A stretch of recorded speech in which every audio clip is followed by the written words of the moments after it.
And older Americans have a suicide rate that is greater than their share of the population. One reason may be that symptoms of depression in the elderly can be subtle and they are often dismissed as a normal consequence of growing old. But as Perry Peltz reports, once diagnosed, elderly depression can be relatively easy to treat. Rosalind Auerbach says she lived for her family, raising her 2 children in Brooklyn, a marriage of 55 years, and now her greatest joy, 3 grandchildren.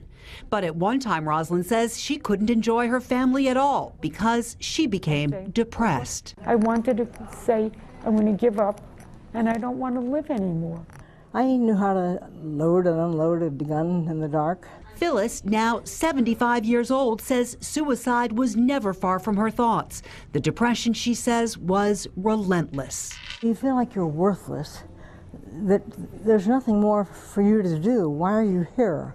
Why do you have to go on? Rosalind says it felt like there was nothing left to do. Her husband died. Her children were grown. She was sick, and she felt like the next activity in her life was death. I just was so out of it.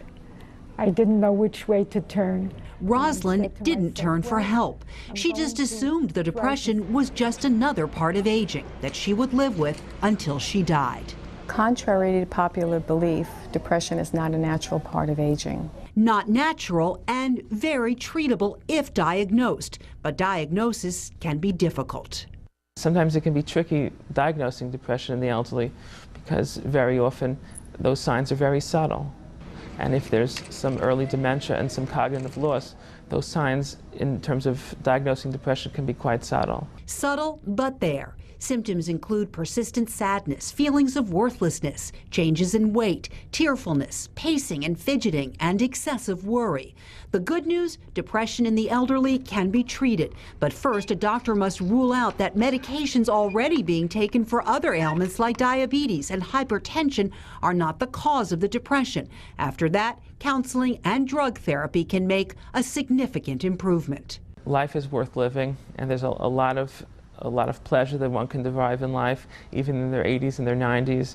Like Phyllis, who has gone back to graduate school to earn her degree in social work, and Rosalind, who enjoys copper enameling and exercise.